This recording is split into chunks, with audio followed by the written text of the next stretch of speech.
भगवान श्री कृष्ण यांचा जो अवतार आहे हा बालपणापासूनच दुष्टाचं निर्दालन करणारा अवतार आहे. कारण त्यांचं महत्वाचं वचन आहे कधीच रामाला साधू राहा आणि विनाशायच दुष्ट दुष्ट दुर्जन जे आहे दुष्कृत्य करणारे जे आहेत त्यांचा विनाश करणं हेच मुख्यतः या अवताराचं प्रमुख कार्य आहे. आणि जे भक्त लोक आहेत त्यांचं रक्षण करणं.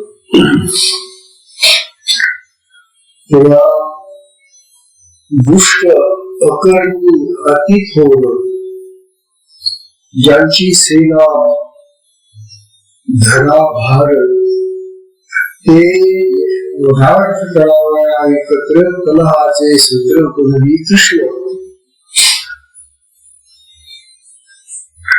जे दुष्ट लोक आहेत आणि या दुष्टांनी फार मोठी सेना जमवलेली सैन्य जमवलेले लढाईला अर्थात अशा दुष्टांचा नाश केल्याशिवाय या धरेचं पृथ्वीचं हे जे भार वहन आहे ते कमी होणार नाही असं बघून बोलतात. म्हणून भगवंतांनी त्या लोकांमध्ये दुष्ट लोकांमध्ये कलह निर्माण करणे हे काम केलं. ते आपसात भांडायला लागले की लोक विचारित लोकांना श्रीकृष्ण संकल्पोद्देशे हो सरले कपट फासे तेने कपटे बांधून कैसे वधही अनासे कौरव भारत. बघा श्रीकृष्णांच्या या संकल्पानुसार कपटाचे फासे निर्माण करणारे जे कौरव होते त्याच कपटाने कौरवांचा सम्राट कसा अनायासे मारला गेला. ते कपटाने दुसऱ्याला फासू इच्छितात परंतु तेच कपट त्यांच्या उलट आणि त्यामध्ये ते सापडतात आणि मारले जातात. म्हणून दुष्टबुद्धीचे जे लोक असतील त्या दुष्टबुद्धीनं ते दुसऱ्याला मारण्याचा विचार करतात दुसऱ्याला फसवण्याचा विचार करतात परंतु ती त्याची दुष्टबुद्धी त्यांनाच डोक्यात आणते त्यांनाच फसवते आणि त्यांनाच मरण आणते.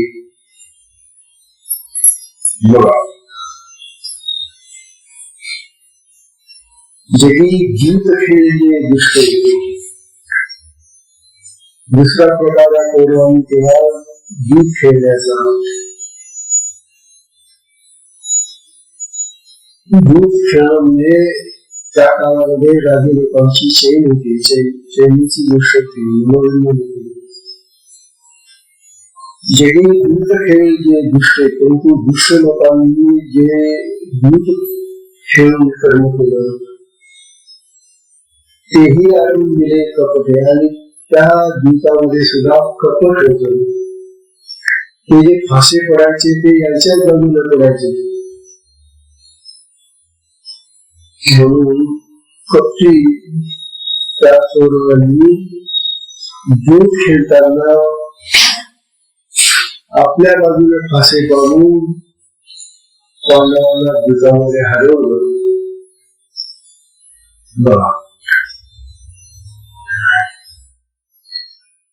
दूध खेळ जे दुष्टे तेही आणून दिले कपटे धर्मावरी फासे खोटे घालती हटे दुर्बुद्धी. धर्मराज तर खरोखर ब्राह्मण होता धर्माप्रमाणे करणारा राजा होता परंतु त्याला कपटाने फाशी टाकून त्याला त्या भूतामध्ये पराजित केलं.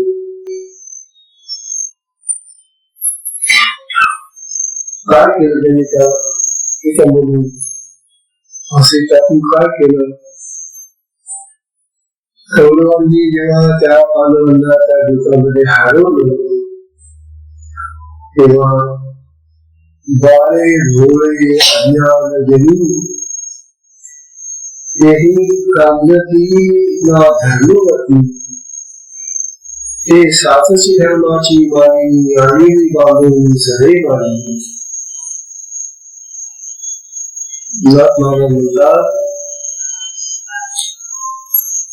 हे जगाचे भोळे भाळे लोक ते सुद्धा धर्मपत्नी जे असते तिला त्रास देत नाही, तिला रांगत नाही, तिचा छळ करत नाही. आणि साधे सामान्य लोक सुद्धा पत्नीची किती आराधना करतात, किती तिला मौलाने वागवतात, परंतु या दुष्ट कौरवांनी भूतामध्ये पांडव आणल्यानंतर त्या द्रौपदीला सभेमध्ये निघून आणलं. बघा, बांधून आहे सभे माझी दुःशासने धरिणे येण्याची वाढली कचकच ते कर्म त्याचे त्यासीच भवले साच त्या होते. हा दुःशासन जो होता त्याचा भलताच दुष्ट होता. दुर्योधन दुष्य सर्व पत्नी होते ते, परंतु दुःशासनाने द्रौपदीला तिची वेळी धरून तिचे केस धरून ओढत आणले. तुला आल्याचं सर्व सल्ला आल्याचं अशा तऱ्हेने तिची वेळी धरून तुला खटखटत आणलं सरोवरी. वेळी कसं तेणीचे वाढली कसं, आणि त्यामुळे तर आणखीच कलह वाढलेला आहे. ते कर्म त्याचे त्याशीच भवले साच त्या होते. आणि या दुष्ट कर्माने त्या दुःशासनाला आणि दुर्योधनाला त्या कर्माने त्यांना समाप्त केलेले आहे. दुष्ट माणूस दुसऱ्यासाठी दुष्ट कर्म करतो, परंतु ते दुष्ट कर्म त्या दुष्टाच्या नामी येतं आणि त्याला नैस करते. हे आपल्याला कौरवांच्या उदाहरणावरून दिसतंय. म्हणून कोणीही वाईट कर्म करू नका आणि दुसऱ्याला त्यामध्ये आणू नका. हा महत्वाचा उद्देश आहे. कोणी कोणाला लागली तो नागोवा लागला स्वदेशी राजा उदानवी मृत्यूची पदवी मस्तकाली. बघा,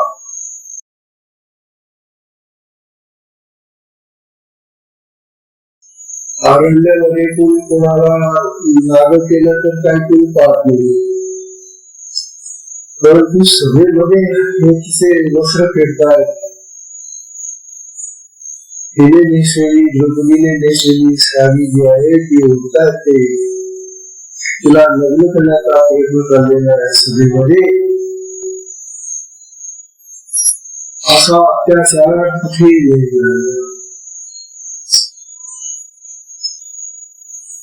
तेव्हा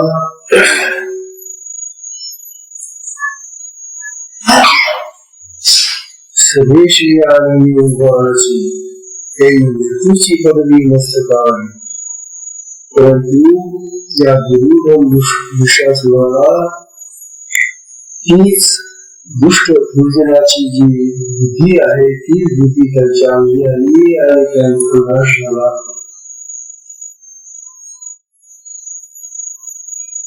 अन्याय नागरी राहो ते धावया धावे देव द्रौपदी दसऱ्याने पाहू हा मुख्य अन्याय होतो. कारण मला अन्यायाशिवाय जर राजाच निघू लागला दगडी कोणी तर निघतात, पण राजा जो आहे तो जर अन्याय करू लागला लोकांना मग न्याय कुठून मिळेल? न्याय देणारा तो नसतो, मुख्य राजा नसतो ना. म्हणजे राजेश लोक असे अन्यायी झाले तर तेथे मग देवाला जाब देणार. पण देवाच्या वर राजा नाहीये. देव हा सगळ्यांच्या वर असल्यामुळे त्या देवालाच लोक घेऊन यावं लागतो. त्यावेळेला भगवान श्रीकृष्ण तिथं म्हणते बघा, भगवान श्रीकृष्ण त्या सभेमध्ये नव्हते, तिथे त्यांची निवड काढण्याची तिथे बाकी होते कारण, परंतु जी हात तिथे गेली तुम्ही हात म्हणून कृष्णाला आणि काय गंमत झाली की तिचे ते वस्त्र फेडताना कितीही ते वस्त्र फेडले की लगेच दुसरं तयार व्हायचं. अशी भगवंतांनी त्या ठिकाणी अनेक प्रकारची वस्त्रे तिला करून दिली आणि तिला लग्न दिलेलं आहे. तिची राज्या आहे. भगवान श्रीकृष्णाचे कार्य तर तिथेच आहे. ते स्वतः नसताना तिला सगळे कपडे करून दिले.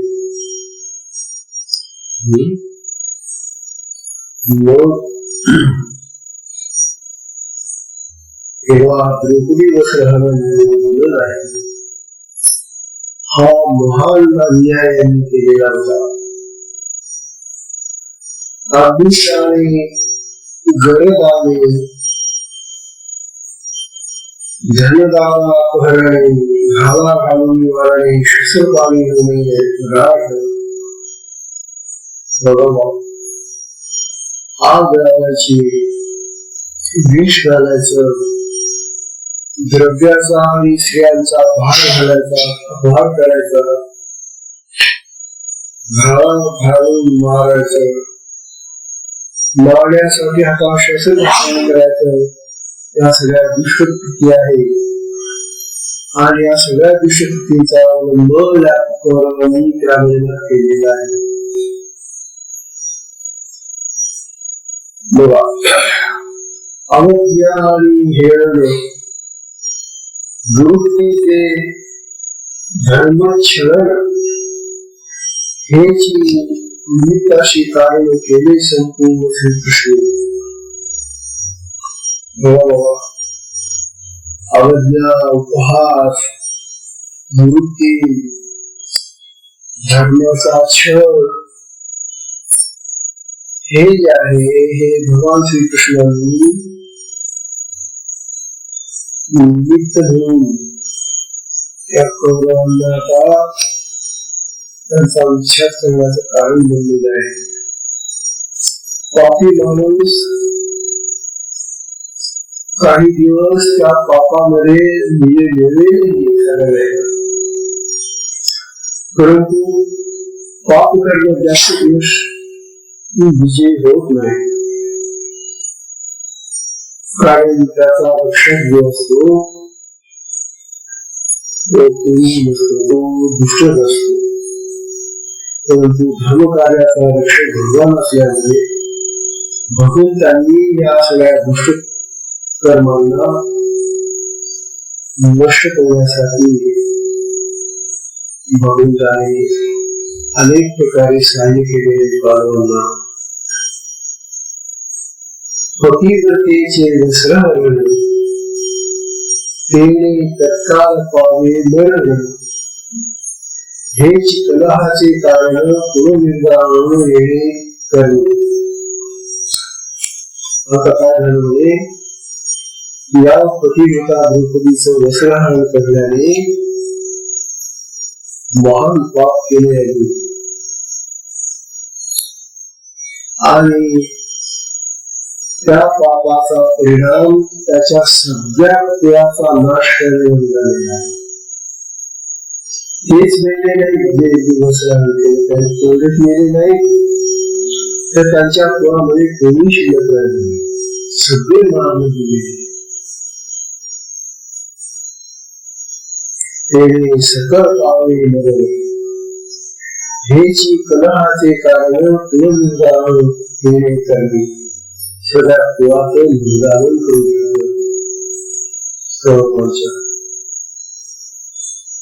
ऐसा जो धर्माचा विरोधी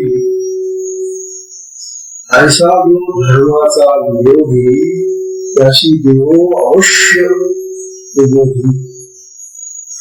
म्हणून धर्माच्या विरुद्ध कार्य करणारा जो कोणी असेल भगवान त्याचा विरोध करतो, त्याचा नाश करतो. म्हणून धर्माच्या विरुद्ध आचरण करू नये, सद्धर्माने वागावे. बघा त्यासाठी अवश्य बघू. यालागी पांडवाची बुद्धी अतिद्र त्रिशुद्धी बदलली होती. वास्तविक पांडवाची बुद्धी फार धार्मिक होती, सचिव होते ते, प्रामाणिक होते ते, धार्मिक होते ते.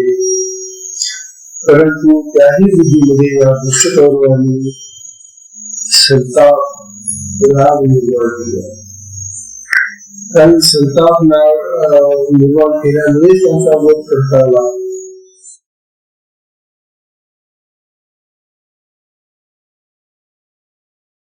भूभार हरण चरित्र सखे स्वजन सुहृद स्वगोत्र शास्त्र बुद्धीची अति पवित्र त्या माझी विचित्र कुमरी करो. बरोबर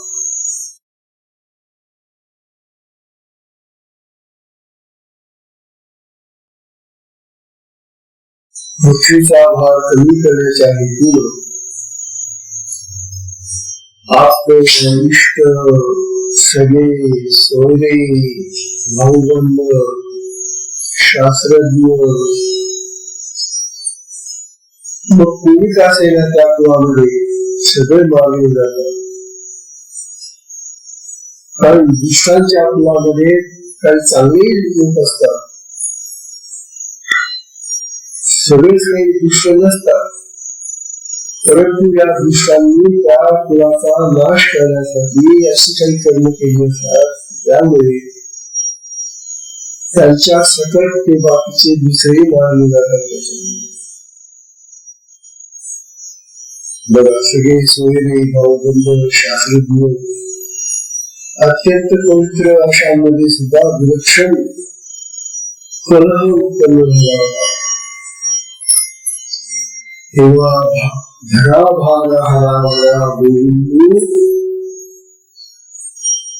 कळवळीयाचे सखे बंधू करे जाते गोत्र बंधू साय संबंधू राजधारसे. पृथ्वीचा भार उतरण्यासाठी भगवान श्रीकृष्णांनी कळवळ्याने सखे बंधू यांचा साण्यास आलेल्या राजसेनेसह पशा करून गोत्र वध करवलेले आहे. भगवान त्याचं कार्य सेवले आहे. दुष्टांना या जगामध्ये राहू देऊ नका. अहो दुष्ट थोडे जरी असले राहिले तरी ते त्यांच्या त्या दुष्ट बुद्धीला अनेक जास्त होतात.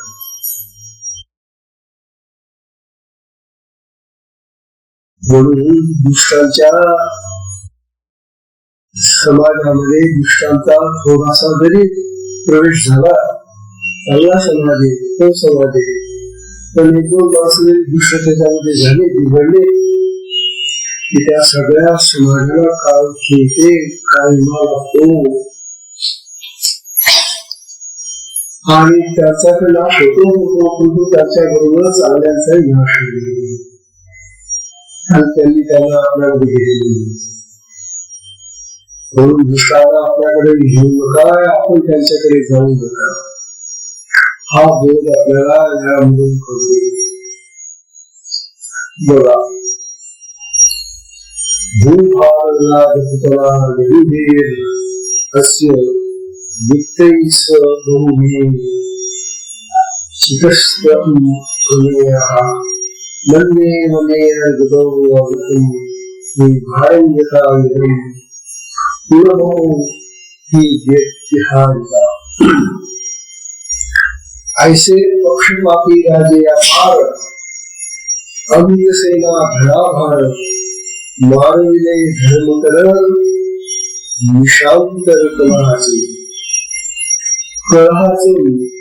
विष एकदा शिल्लक कल सुरू झाला कल म्हणजे आपसातलं भांडण हा कल हा वाईट आहे आपल्या भारत देशाला ह्या कलाचा शाप आपल्याला कर्त्यांनी तिथे राज्य केलं आपल्याला म्हटलं आपली संपत्ती लावून दिली आता हिंदू समाज सुरू आहे मध्य आशियामध्ये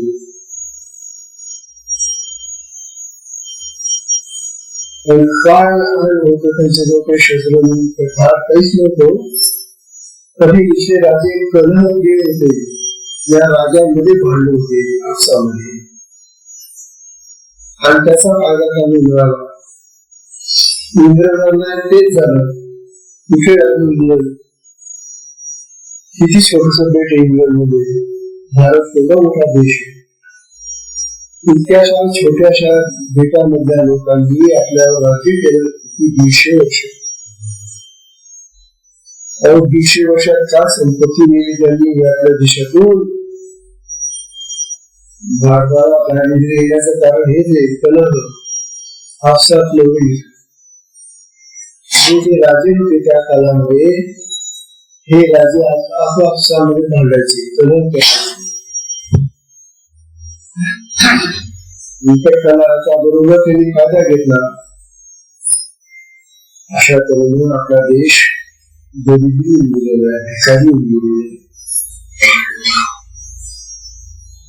पक्षपाती राजे अपार अमित सेना धराभार मारविले अधर्म कर निशांतर कलहाचे पृथ्वीचे अधर्म सेना संभार शोध शोधून राजे मारिले अपार तरी करला धराभार हे शारंधर न मनीची आता इतके राजे मारले इतके दुष्ट लोक मारले तरी सुद्धा भरून टाकला आम्हीच मारा म्हणून होतो ते म्हणत होते की थोडे उरले तरी ते थोडे गप्प बसणारे नाही विष किती लागत मारायला विष पिऊन बघतात तिचा म्हटले बाकी पिता का शासारखं पिता आणि 2-4 थेंबेरी पोटात गेले ते पिऊन जातो तसे हे जे दुष्ट लोक असतात समाजामध्ये ते विषारी असतात आणि म्हणून त्या सगळ्या लोकांना नष्टच केलं पाहिजे असं भगवान म्हणतात आणि तसं मारलं सुद्धा नाही भगवंतांनी इतरांचे कुळाचे लोक मारलेच मारले पण आपल्या कुळाचे मारले यादव भगवान यादव मारले होते परंतु हे यादव जोपर्यंत चांगले होते तोपर्यंत भगवंताच्या बाजूने उभे राहिले भगवंताला मदत करायची ते परंतु ते वाचले आणि मधून तेही कलह करायला लागले आणि मग भगवंताला वाईट वाटायला हे यादव सुद्धा अशी बिघडले मग यांचाही भाग उतरला गेला पाहिजे हे गेले पाहिजे असा हा सगळा प्रकार आहे. यादव करून अतिबल त्यांना बलवान बनवण्यात नाना दुष्ट जमिने सकळ त्या यादवांच्या सैन्याने आणि त्यांनी अनेक दुष्टांना मारलं. तरी यादव झाले हे नवीच केवळ श्रीकृष्ण. परंतु या यादवांनी अति प्रबळ होऊन दुसऱ्या अत्याचार केला ते म्हणून त्याला म्हणून हे तर खरंच आहे. माणूस अत्याचार केव्हा करतो? तो अतिशय प्रबळ होतो. त्याला खात्री वाटते की आता मला कोणी मारू शकणार नाही, मला कोणी राहू शकणार नाही, मी त्याचा श्रेष्ठ आहे असा जो त्याचा अहंकार आहे तो वाढला रे वाढला. मग त्याच्या पापाला सीमा राहत नाही, तो वाटेल ती करणं होते. तेव्हा अशा दुष्टांना मग तो कोणीच असेल त्याला माणूस पाहिजे असं भगवान म्हणतात. नवता यादवांचे निदान न होता म्हणजे होता यादवांचे निदान. निदान म्हणजे नाश. यादवांचा जर नाश झाला नाही भूतरे धरा भार संपूर्ण, या धरेचा संपूर्ण भार उतरणार नाही म्हणून हे यादव सुद्धा नको आहे. बघा, भूतरे धरा भार संपूर्ण कापुरांची अग्नी तैसे यादवांच्या पिकारे आले रोकडे निघाल. ज्याप्रमाणे कापूर जायला लागला तो अग्नी त्या कापुराला तर जातो परंतु त्याला जाऊन तोच वापरून जातो. कापूर जाऊन गेला की अग्नी राहतो. त्याप्रमाणे हे यादव वंशाचे सगळे लोक जर आता दुराचारी झाले असेल तर त्यांचा नाश होणं ते आवश्यक आहे.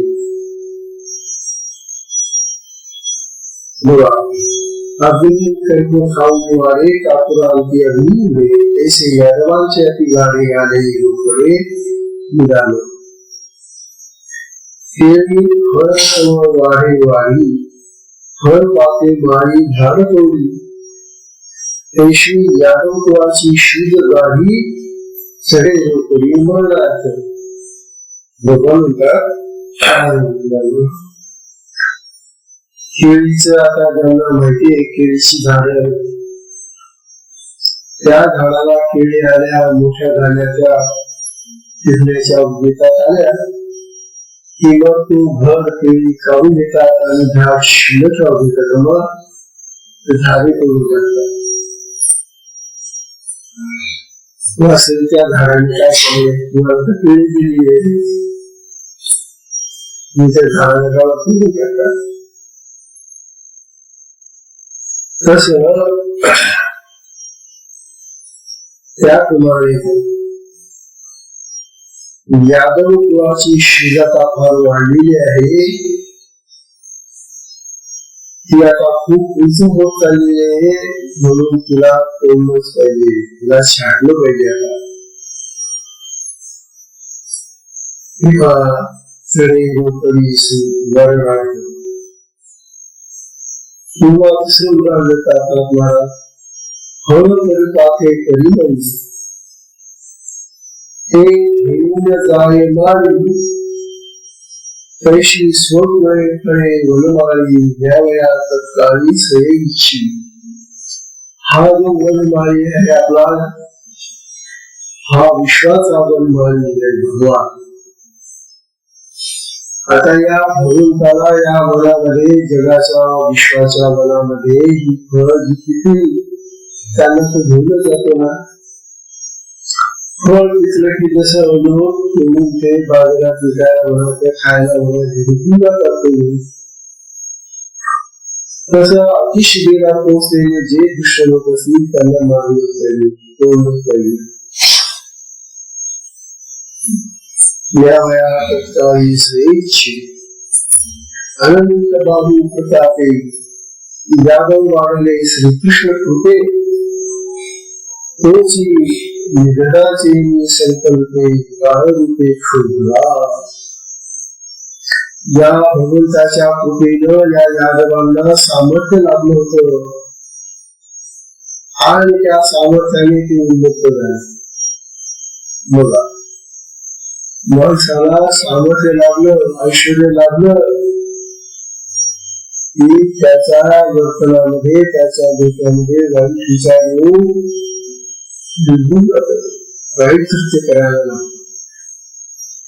अशा वेळेला ज्यांच्या काळावर तो मोठा झाला आहे त्या माणसाला सुद्धा ते आवडत नाही. म्हणून त्याला हेच आवडलं नाही की अरे मी या यादवांना किती मदत केली आणि या मोठ्यांनी माझ्या मदतीचा उपयोग वाईट कारणासाठी आणवलेला आहे, हे बरं नाही. म्हणून त्याचा उत्पाद थांबवला पाहिजे, यांना मारलं पाहिजे. बघा, वाढले जे यादव ते वीर देखून सकळ असह्य केवळ श्रीकृष्णाशी भगवंताला ते सहन झालं नाही. या यादव किंवा त्या वीरांनी दुष्ट कृत्य सुरू केल्यामुळे ते भगवंताला सहन झालं नाही आणि त्यामुळे त्यांचाही वध व्हायलाच पाहिजे. बघा,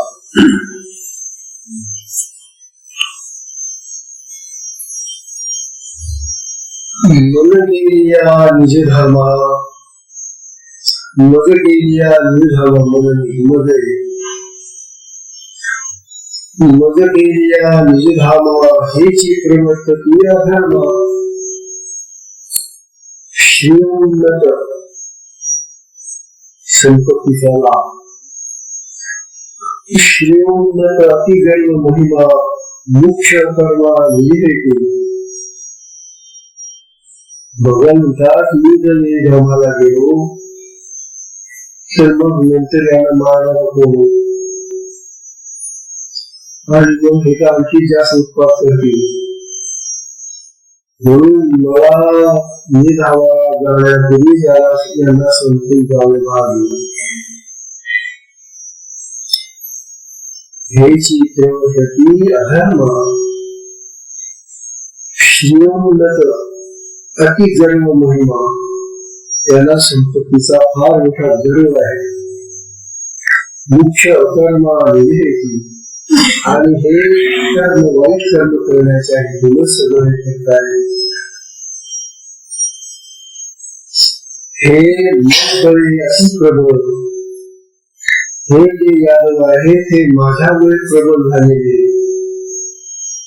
मगबळे अति प्रबळ अतिरथी झाले सखर याशी अप्रतिबंध का जाणवा, याशी अतिप्रतिबंध का जाणवा. भगवान विचार करताय हे माझ्या बळावर अत्यंत बलवान झालेले आहे. यांच्याजवळ रथ नव्हते, घोडे नव्हते, काय नव्हते, मी यांना सगळं प्राप्त करून गेले. अतिरथी केलं त्यांना. अप्रतिबंध आणि मल्लासारखे बलवान करून त्यांना साऱ्यांना या भूगोलामध्ये आणले आहे. मग आता यांना हे वाईट कर्म करायला लागले तर कसं शेतता येईल. सगळ्यांना मारणारा कोण आहे. मग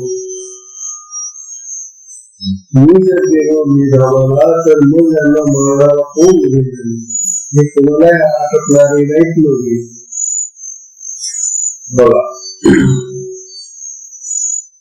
श्रीची निर्धार यादवा मागुते मदत तेव्हा पडेल. भगवान म्हणतात मला पुन्हा अवतार घ्यावा लागेल नाही. जर माझ्या समक्ष नष्ट झाले नाही आणि मी गेल्यानंतर आणखी जास्त उत्पाद केला तर मला पुन्हा यावं लागेल. मागुले नर तेव्हा पडे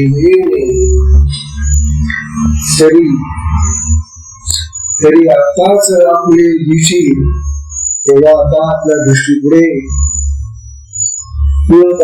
काळा जाशील ज्या फुलाला काळाच्या काव्यात मी करतो हे सगळं पूर्ण नष्ट व्हायला पाहिजे. अशा विचार करण्याची निश्चय दृढ केला तेव्हा भगवंतांनी सगळ्या यादवांचा निपात करण्याचं ठरवलं.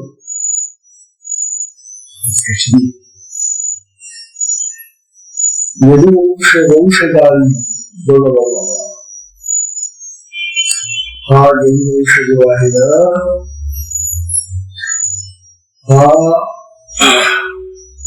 वंशजाळीमध्ये जाळ्याप्रमाणे वाढणारा वेल आहे. हा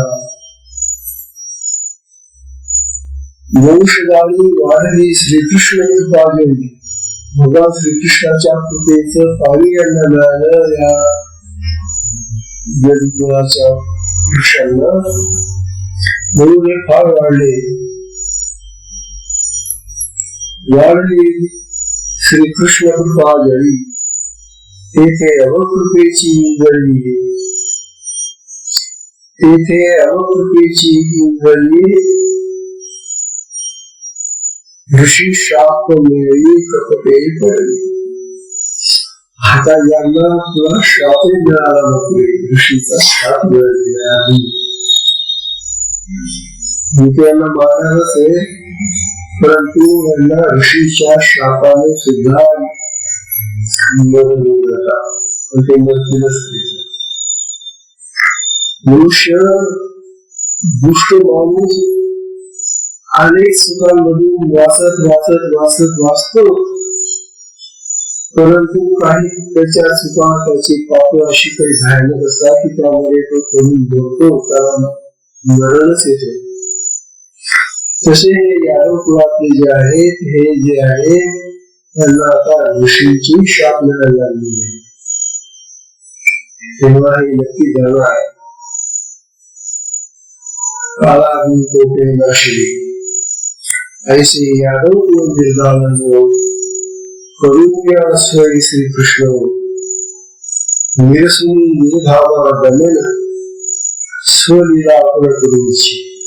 अशा तऱ्हेने भगवान श्रीकृष्ण आपल्या समक्ष या सगळ्या यादव कुळाला नष्ट करून निर्धावाला जाण्याची इच्छा करू लागली. इथपर्यंत आपला हा विषय आलेला आहे. सत्संगाची बळी समजलेली आहे. सत्संगाला विश्राम दिला बरं का. तेव्हा आजच्या सत्संगाला विश्राम देऊन उद्या परम पूजनीय श्री सद्गुरु श्री गोविंद महाराज यांची पुण्यतिथी आहे. तेव्हा उद्याच्या पुण्यतिथीच्या कार्यक्रमाला आपण सगळ्यांनी उपस्थित राहा. उद्या सकाळी 11 वाजता गीता म्हणून संध्याकाळचा कार्यक्रम होईल. एवढे 2-3 कार्यक्रम करत चला. तेव्हा उद्या जे कोणी घरी राहिलेले असेल त्यांना सांगा उद्या गुरु महाराजांची पुण्यतिथी आहे.